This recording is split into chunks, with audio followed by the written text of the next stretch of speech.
Welcome everyone. So this is part 2 of our 2-part series on the heart.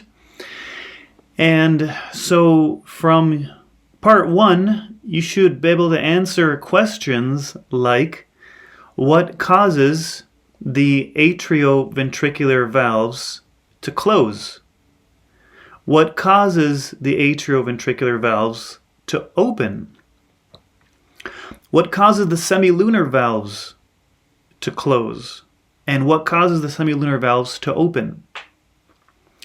When do these open and when do they close? When do these open and close? What is the flow of blood through the heart? If we were to follow a single red blood cell, could you name all? I believe there were if you count them up, there's 14 steps. What is the job, what is the function of these chordae tendineae and the papillary muscles? And also, could you describe the cardiac cycle in terms of using terms like high pressure and low pressure, and ventricular systole and ventricular diastole, and atrial systole and atrial diastole, contraction, relaxation?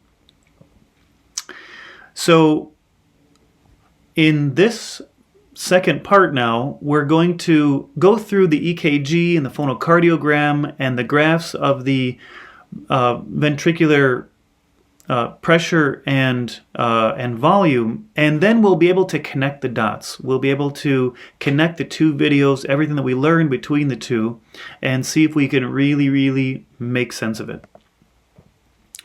So to start off, let's first ask ourselves, okay, well, what is an EKG?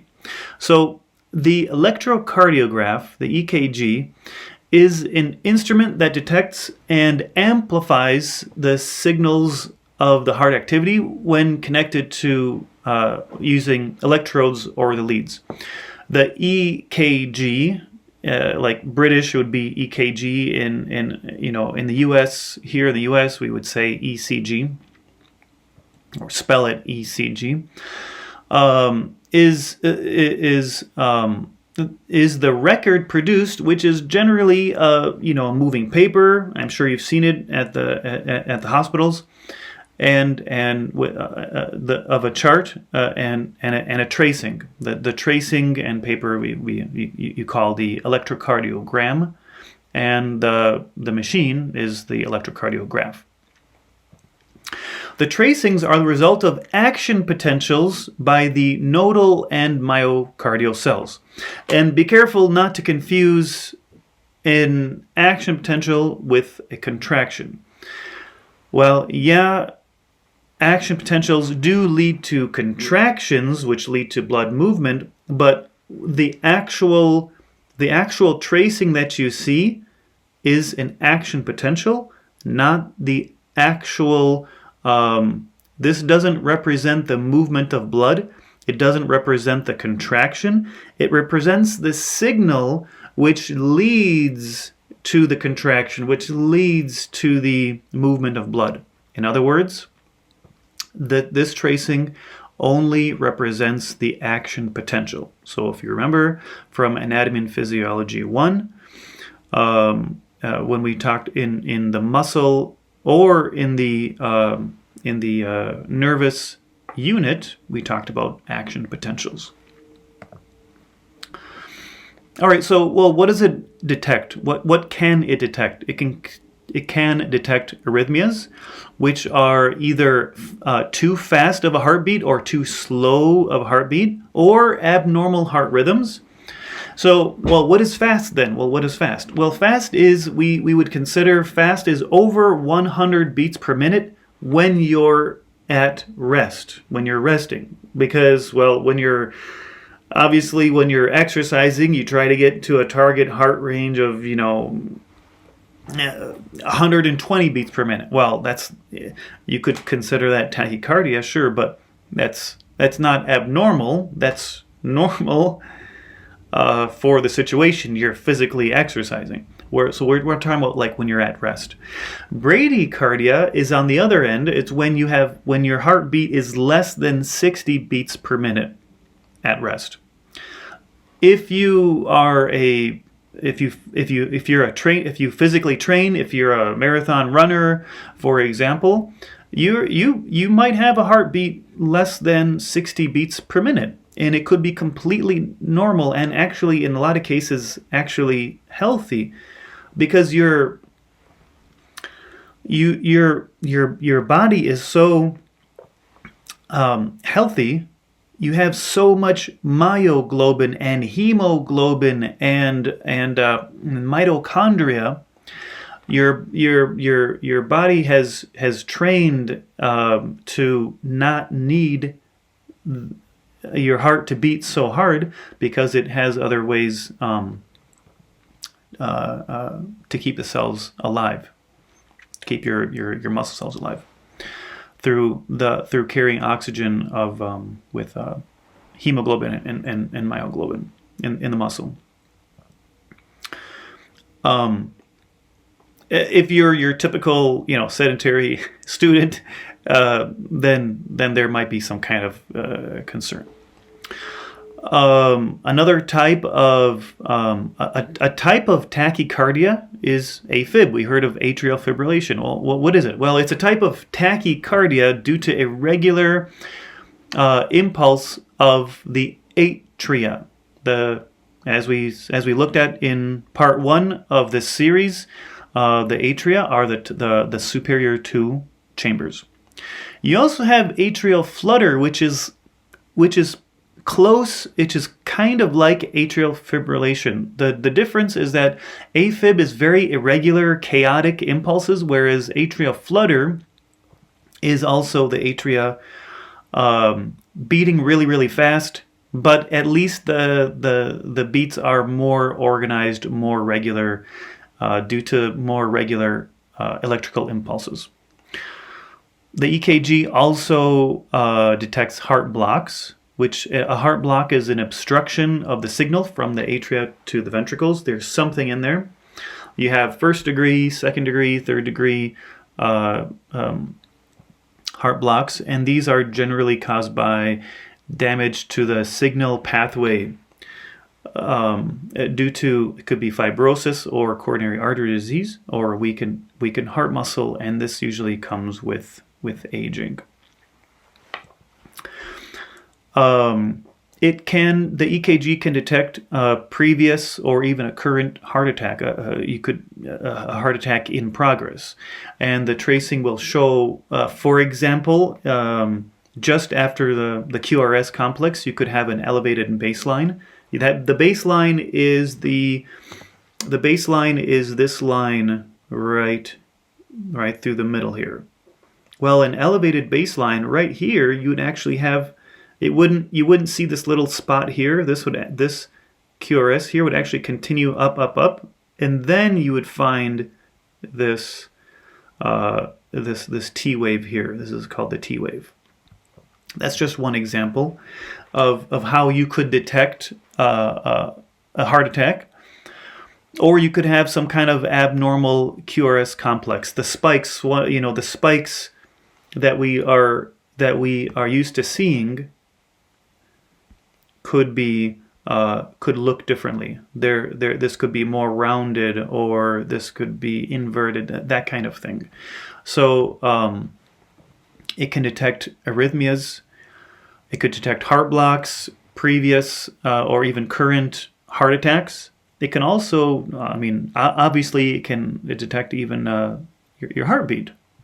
So you might say, well, why would I use an EKG to detect my heart? I could just use my fingers. I could just do this.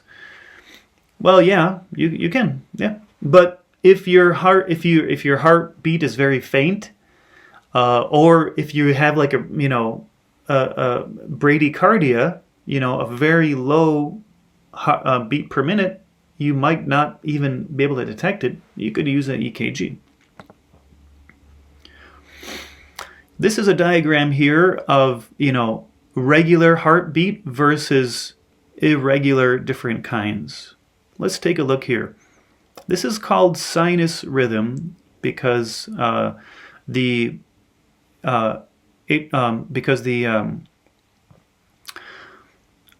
we have two nodes, the SA node in the heart and the AV node in the heart. And when the SA node is working properly and the AV node are working properly, you'll get this sort of tracing.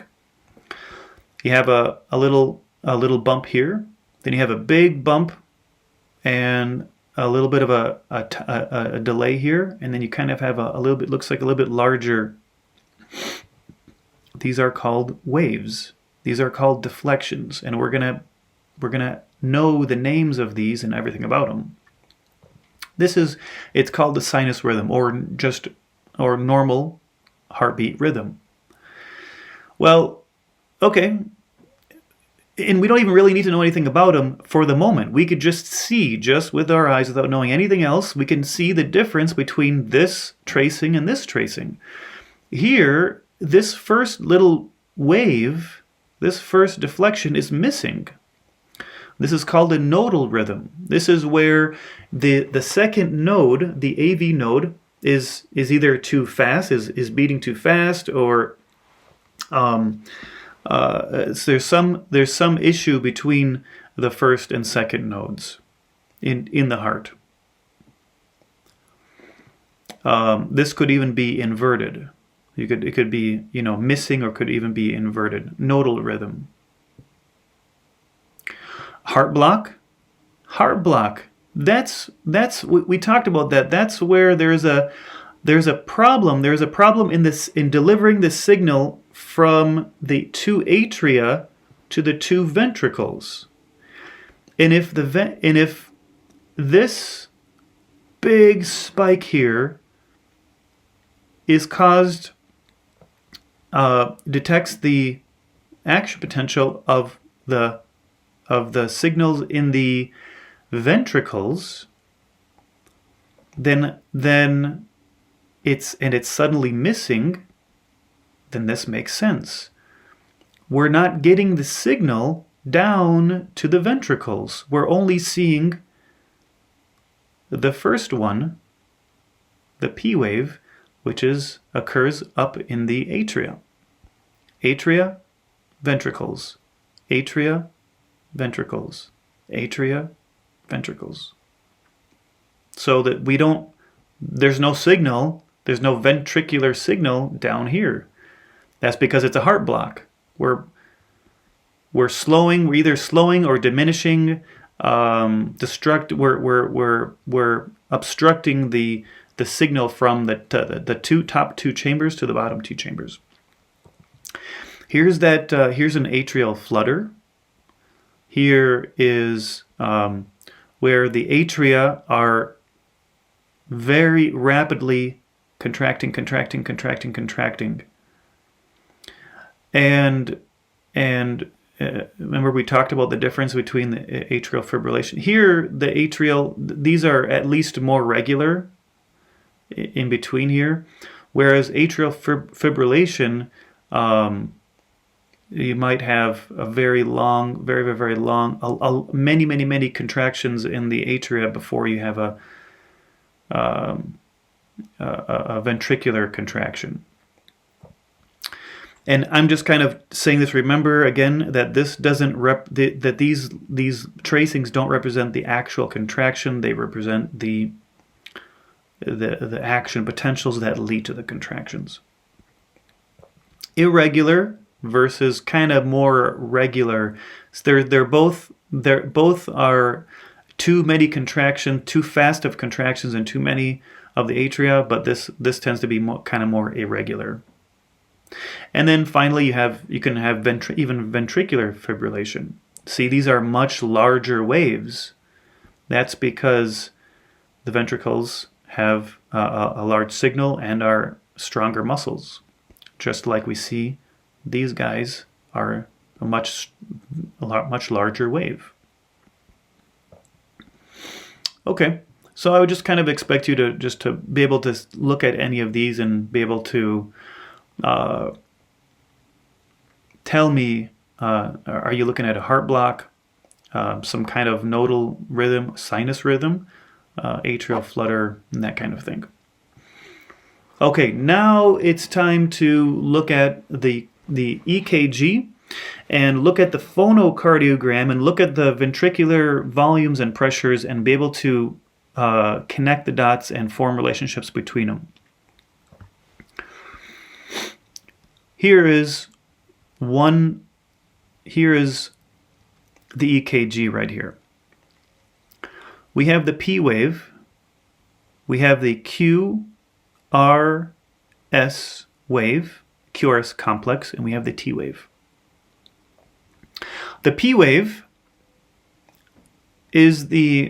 represents the action potential of the atria that will cause the atria to contract. The two top chambers, the two superior chambers.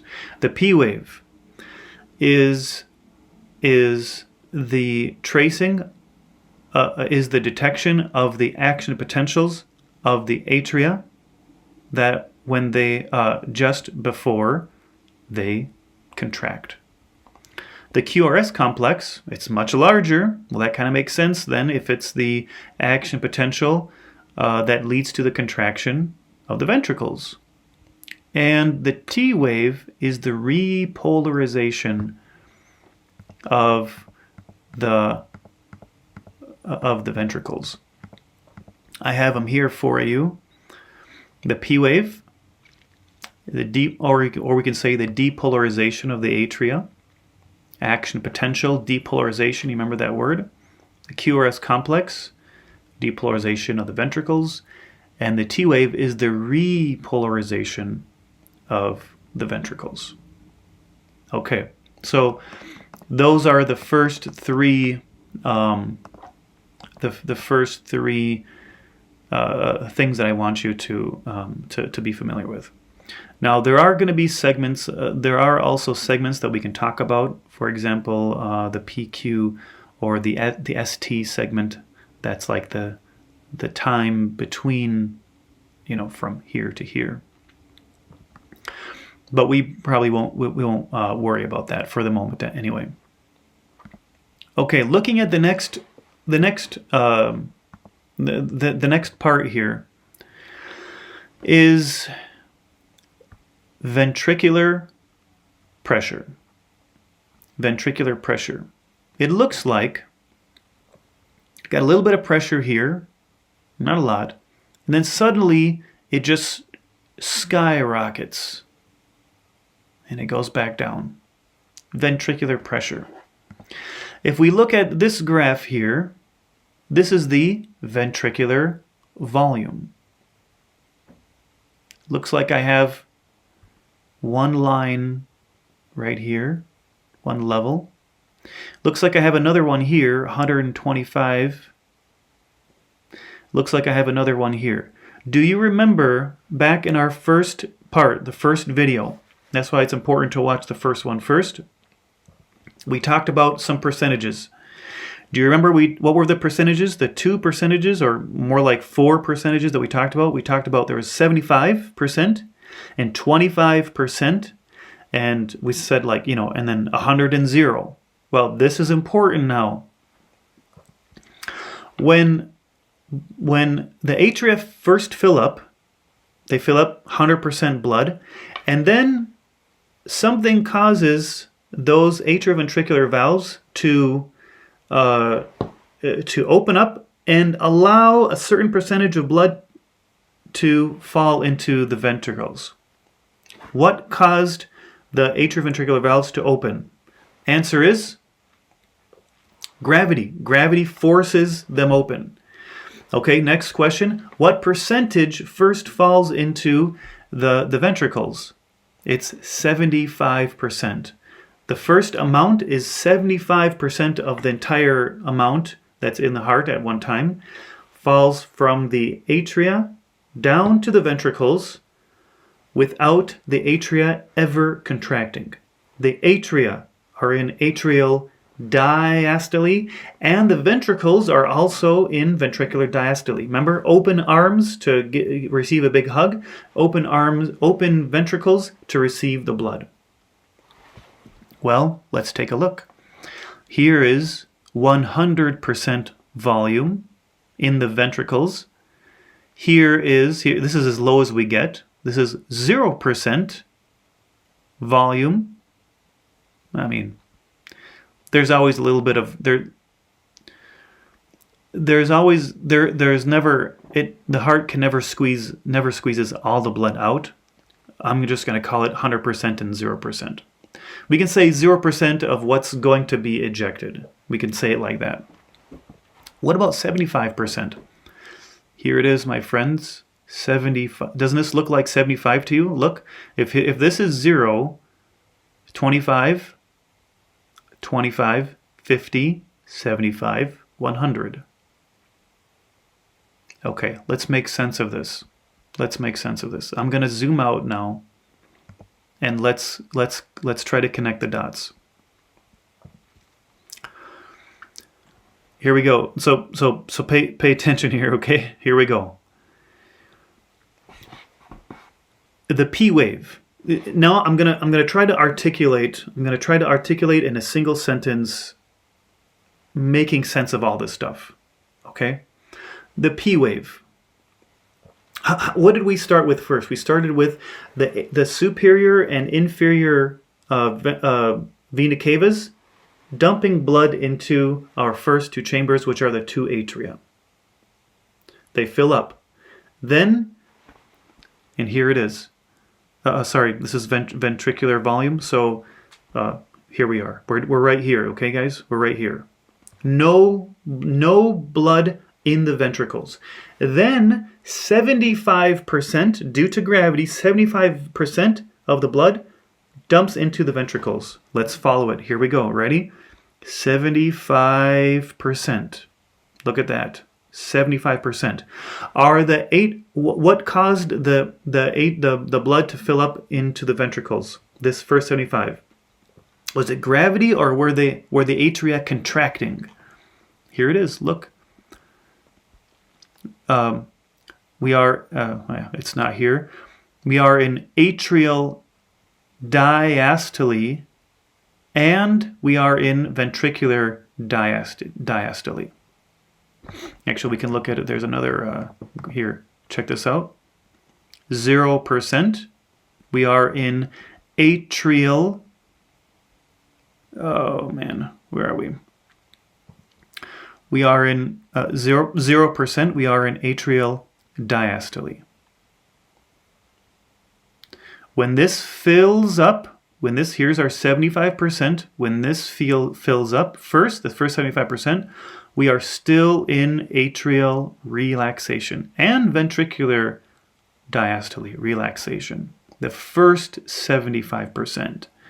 Then what happens? Look at this. We have this 25%. Well, what causes the last 25% to enter? Back up. We got the P wave. Why does the P wave start before the blood moves? Because the P wave represents the action potential that will lead to the contraction that leads to the movement of blood. And finally, that's why if you follow your finger all the way up, here is the beginning of atrial systole. The first time we see atrial systole is the beginning of the P wave. Blood doesn't actually start to move. That last 25% doesn't move until about halfway up. Halfway up. That wave. Because this wave only represents the first electrical signal. And that's why blood, that 25%, doesn't actually start to move until this moment. Look, 75%, and then we got this little kink. That's due to atrial systole. P wave causing atrial systole, causing the last 25%. Okay. At this point, okay, so now I'm going to ask you some test questions. Right here, at this point right here, what percentage of blood do we have in the atria? Answer is 0. We have no blood in the atria. What percentage of blood do we have in the ventricles? 100%. You see that, you guys? 100%. Now what happens? Look at what happens in the ventricles. This is ventricular volume. It just shoots out of the heart.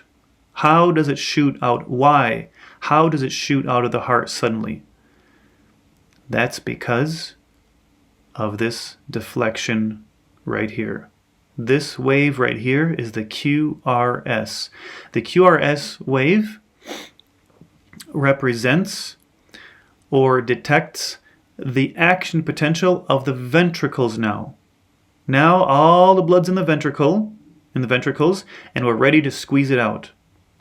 But you notice nothing actually moves until after it occurs, because this is just the signal that leads to ventricular systole, which leads to the movement of blood. You see? Now, I have a question for you. I'm going to zoom in here.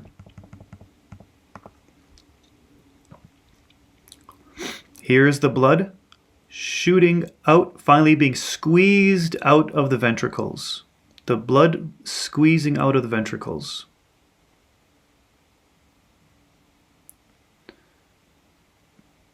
And that occurs just after the QRS. Because the QRS causes the ventricles to contract. Notice something though. Notice way back here, the atrioventricular valves actually close. That's because halfway through the QRS, that blood now is starting to be squeezed, and the first thing that happens is that the atrioventricular valves shut first. Then the ventricles continue to squeeze, and finally forcing the semilunar valves open. You see, you guys? Blood will not come out of those ventricles. This will not go from 100% to 0% unless something is open. The reason why nothing moves until this moment is because those semilunar valves were closed. Finally, there's enough pressure. Pressure where? Pressure in the ventricles that they open up the semilunar valves. Notice something else. There's another pressure that we can actually measure here. This is the aortic pressure. Look. Or the aortic or the pulmonary pressure. The pulmonary pressure right at this point is greater. If we just follow our arrow down, is greater here than here. If the pressure is greater, the valve stays shut. Otherwise, blood will go back down the wrong way. Only when these two lines cross do the semilunar valves finally open. Why? Because that means that this pressure is greater than this pressure. The pressure in the ventricles is greater than the pressure in the aorta and the pulmonary trunk, allowing blood to go the correct way, not back down the wrong way. So far, so good? All right, next thing I want to point out is notice that the ventricles continue to squeeze. We are all still here in ventricular systole. My question now is, why does this line turn and change direction and go back down? We're still in ventricular systole. We're still squeezing. So why then does the pressure begin to decrease? The reason why is, take a guess before I say. The reason why is because we ran out of blood. Pressure not only requires some kind of chamber, but it requires a medium. So the blood, there's no more blood. The blood ran out of it's squeezed, it's all gone. I mean, obviously there's always a little bit left over that doesn't get squeezed out, but there's a little, so little that the pressure actually begins to decline, even though we're still in ventricular systole. Then what happens? Then our semilunar valves shut once again. Why? Because now we're going to open up our ventricles. We're going to open up, because we're going to move into ventricular diastole. It's time to receive more blood now. Well, when the ventricles open up, that creates like a vacuum. There's less pressure down here than up here because we're now relaxing. And that means that there's more pressure here, less pressure here. Blood's going to want to go the wrong way back down into the ventricles. We don't want that. Therefore, the semilunar valves shut, causing S2. So now we can look at the phonocardiogram. We have S1 and S2 and S3 and S4. S1 is due to the atrioventricular valves closing. Why do the atrioventricular valves close? Well, why do any valves close? Because fluid is going to go the wrong way. Because when the ventricles first start squeezing, the blood wants to go back the way it came from, up into the atria, causing the atrioventricular valves to shut, causing lub, which is S1. Then the semilunar valves open because there's enough pressure. Then the semilunar valves close because there's no more pressure, and because the ventricles are going to start to relax, causing those semilunar valves to shut once again. And when they shut, that causes the second heart sound, which is dup, lub dup, lub dup. Notice that even when you say the word lub, it's louder. Lub. There's almost like a ring to it. That's what you hear in the stethoscope, by the way. It's what you hear. It's actually louder. I mean, depending on where you put it in the where you put the stethoscope on your heart. But down here in the under the nipple here is where you have the apex, and that's where this is going to be the loudest. S1 and S2, very clear. 3 and 4, they're harder. I mean, 3 is going to be in this area, 4 is going to be in this area. What are they? S3 is due to the blood flowing into the ventricles. So we're talking about turbulence, not about valves closing. And they're quieter than these two. And S4 is caused by atrial contraction, also quiet. So there's what causes your S1, 2, 3, and 4. So now looking at all of these tracings, all these graphs, you have the EKG, you have the phonocardiogram, you have ventricular volume and ventricular pressure. Can you understand the relationships and why the lines move the way they move? Why is this thing 100%? When does it start to dip down? When it dips down, what level does it go to? When it goes back up, what level does it go to? What percentage, and why and when? In relationship, in terms of, can you relate this to the EKG? Can you relate this to the ventricular pressure? Can you relate this? Can you speak about the phonocardiogram in terms of pressure? Can you relate these different graphs to each other is my question. Okay? And I realize that's a lot, and that's why you watch this over and over. You study, you process the information, you try to, you write it down, you try to explain it, articulate it in such a way, to your colleagues, to your, friends, relatives, classmates, and see if you can make sense of it and see if it makes sense to them. So, in summary of these graphs, we still have just a little bit left to do, but in summary, we have these three waves, these three deflections. The P wave, this causes the atrial contraction.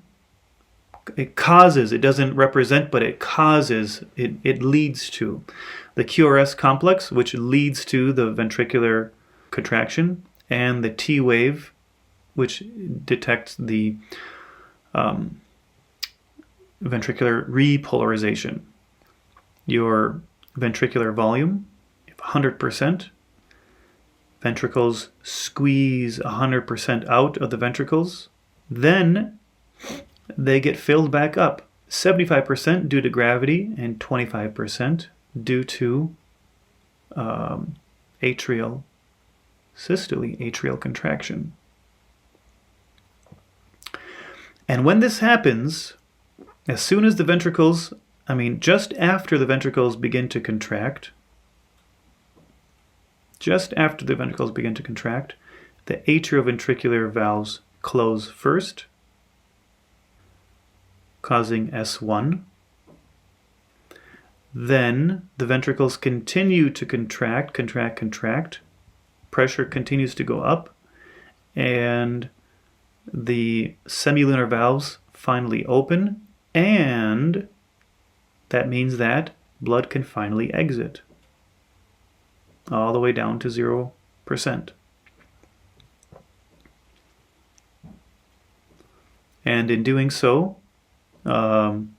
there's no more volume left there's no more blood left in the ventricles, and therefore the semilunar valves close once again, because all that blood is up in the atria, up in the aorta and the pulmonary trunk, because the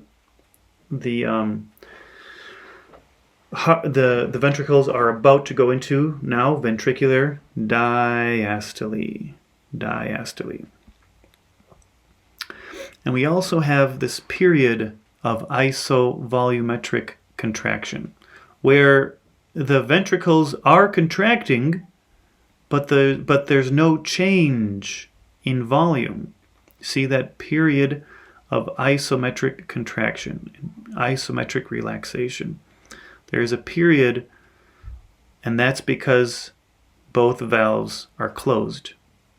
When both valves are closed in the ventricles, the atrioventricular valves and the semilunar valves, pressure goes up, but because those semilunar valves haven't opened yet, there's the volume, the blood doesn't leave, and so we don't see any change. This is horizontal. And the same thing down here. That's what that isovolumetric contraction and a period of isovolumetric relaxation is referring to.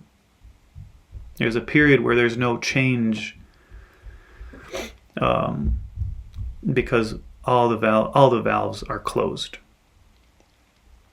Then what happens at this point? Well, right here. The AV valves open up once again. Why? Because the atria are full of blood, and they're going to open up. Gravity opens them up, pushing in once again, dropping down 75% once again. All right, I hope I think I said that enough times. Okay. We also have the talking about electricity now. We have the SA node, which generates the action potential in the right atrium, the atrioventricular node, At the AV junction, here's your SA node, up here, up in that right atrium. AV node, we have the bundle of His, and we have the bundle branches here, and finally the Purkinje fibers. The ventricles don't actually contract until the signal reaches all the way to the Purkinje fibers. I'll say it again. The ventricles don't contract until the signal goes from the SA node to the AV node to the bundle of His to the bundle branches to the Purkinje fibers. Finally, once the signal hits the Purkinje fibers, the ventricles contract. The SA node is what causes the atria to contract. And remember, we talked about like a twisting motion, and we talked about blood, whatever happens on the left side happens on the right side at almost at the same time, or almost. It's because the signal actually originates here, and then it moves. And so actually, technically speaking, there's actually a little bit of a delay between the right side and the left side. And this kind of helps that twisting motion. What's the job of the SA node? What's the job of the SA node? The job of the SA node is it's the pacemaker cells, the specialized cells that set the pace. But to be honest, the signal is way too fast. It's too fast. Without the AV node, the atria would contract at pretty much the same time as the ventricles. They just contract at the same time. The signal is way too fast. The AV node slows down the signal. Everybody with me? The SA node sets the pace, but the AV node slows down the signal, so that way the atria have a chance to contract and before the ventricles contract. Heart block is when there's some kind of fibrosis and there's too much of a blockage, there's too much obstruction, and these fibers can't talk to these fibers down here. You see, the job of the AV node is to slow down, but when the signal slows down too much, or when the signal is too diminished, you see, then you're talking about first, second, third degree block. Okay, very good. We're almost there, you guys. We're almost there. Just a little bit of, just a couple more slides, and we're done. All right. The cardiac contraction must be precisely controlled in order to ensure coordinated unidirectional blood flow through the chambers. Our hearts are myogenic. Our hearts are myogenic, meaning that the signal starts in the muscle. Our cardiomyocytes can produce spontaneous rhythmic depolarizations that initiate contraction. It's not like our skeletal muscle. Our skeletal muscle has to wait for our brain. But here we're talking myogenic. In order for these cells to be coordinated, they are electrically coupled through gap junctions, triggering coordinated contractions. The pacemaker cells, remember the SA node, the pacemaker cells, which have the fastest intrinsic rhythm, are named so because they determine the contraction rate for the entire heart. Pacemaker cells are in the SA node, but the signal spreads through the AV node, bundle of His, bundle branches into the Purkinje fibers. These cells are small with few myofibrils, mitochondria, organelles, and they don't contract. They're unstable resting membrane. You remember from AMP1, the nervous system, we have a very stable resting membrane potential. You remember? These guys are the resting membrane potential. It never sits at just, see, rest is negative 70. And negative 60 is a threshold. Here in the heart, it's constantly drifting from negative 60 to negative 40. It's like leaking. This is how the heart can work by itself. How it can beat by itself without the brain. The slow depolarizations is due to the slow influx of sodium, and is called the IF, which is the funny current. It was because the person that discovered it thought it was funny that it just flows by itself. This funny current flows inward through the funny channels, and these are actually a real thing. Although the funny channels are permeable to both sodium and potassium, the channel closes as the membrane gradually depolarizes. Potassium channels also closed, in other words, a decreased efflux, and contribute to depolarization. Once threshold is reached, calcium channels open and calcium rushes in, causing an even faster depolarization. It's just like when we talked about with the nervous system. We have sodium that rushes in, we have potassium that close, and this causes the wave to go up. You remember, just like before, sodium rushes in, and potassium and calcium. Okay. But look, there is no rest. You see, there is no rest. There's a constant leakage which causes sodium constantly to leak in, and that's what that funny current is called. All right, let's talk a little bit about the nervous the endocrine aspect of it. We have norepinephrine and epinephrine and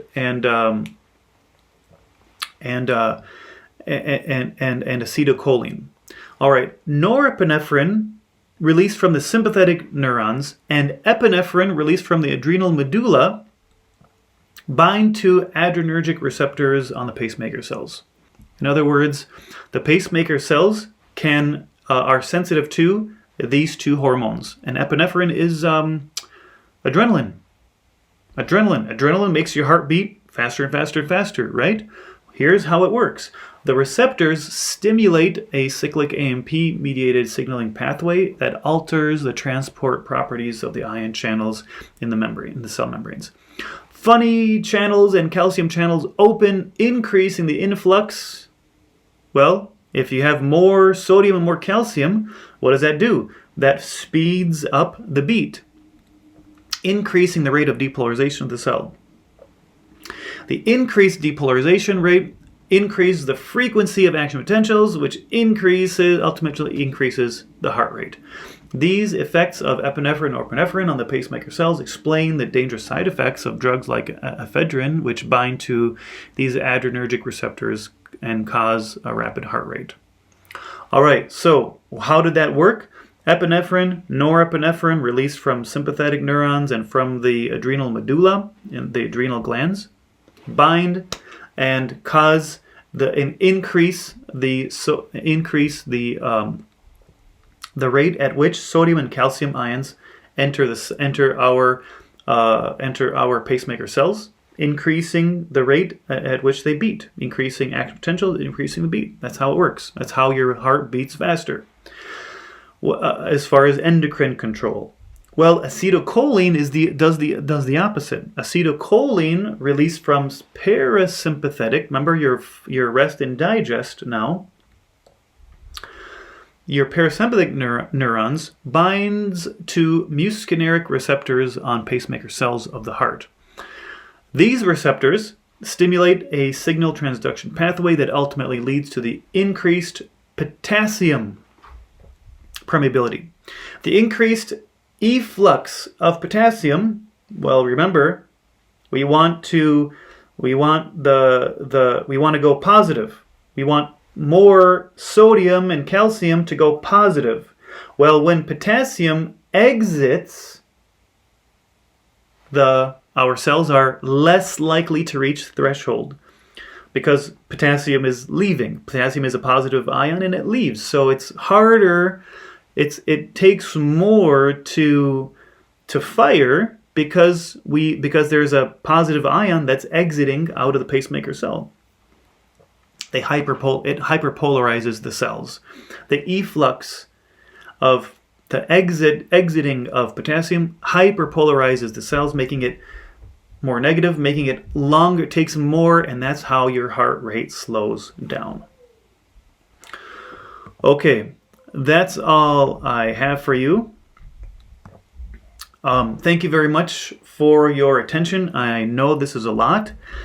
I expect you to watch these. I expect you to watch this video over and over several times. I do not expect you to get this all in one shot. You can watch this in half speed or whatever, or mute me and see if you can after a few times, and see if you can walk yourself through this and explain all these different things.